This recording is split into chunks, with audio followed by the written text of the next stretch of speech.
بسم اللہ الرحمن الرحیم۔ دبیس بن مسعود بڑی تیزی سے اپنے خیمے میں داخل ہوا۔ خیمے میں موجود قندل، طبیرہ، رویان اس کی حالت دیکھتے ہوئے کچھ پریشان سی ہو گئی تھیں۔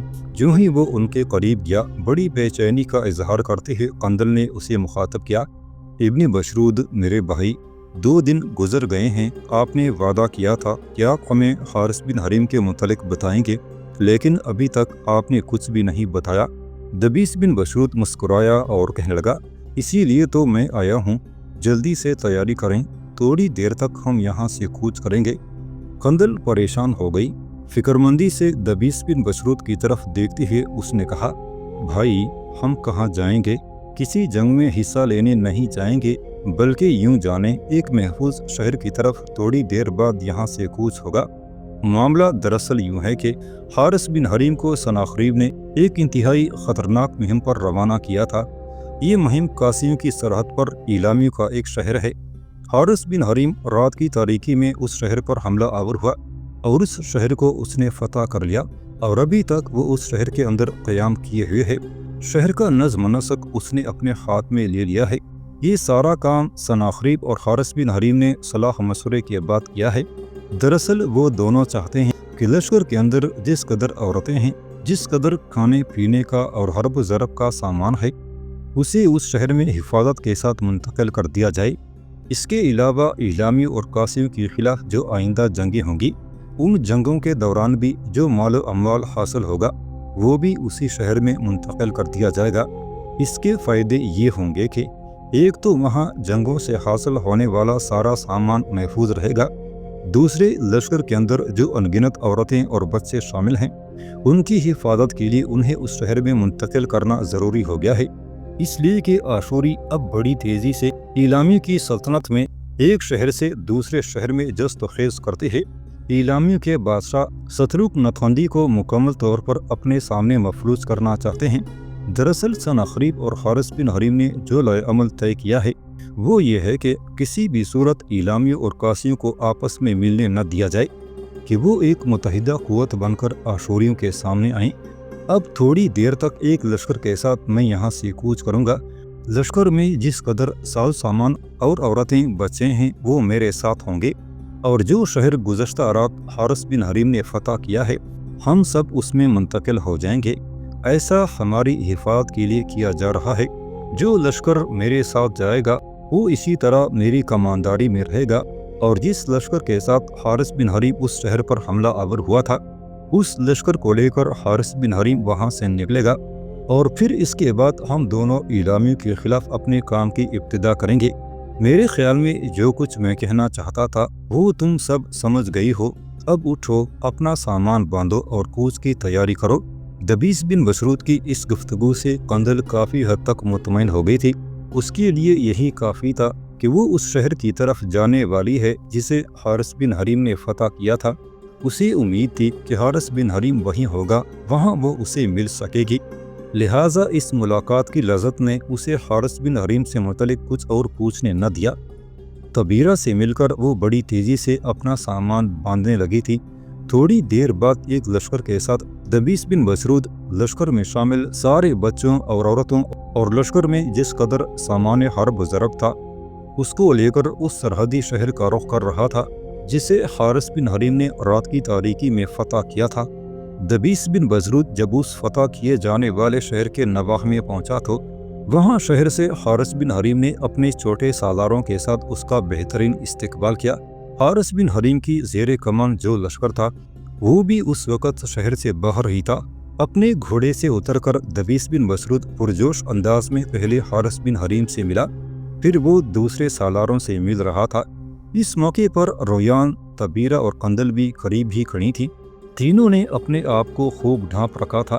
دبیس بن مسعود جب سب سے مل چکا، تب حارث بن حریم اسے مخاطب کر کے کہنے لگا: ابن مسعود، جو لشکر تم لے کر آئے ہو، اسے فی الحال یہیں روکو۔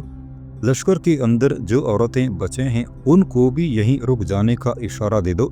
تم خود اور تمہارے جو چھوٹے سالار ہیں، پہلے میرے ساتھ آؤ، میں شہر کی صورتحال سے تمہیں آگاہ کرتا ہوں۔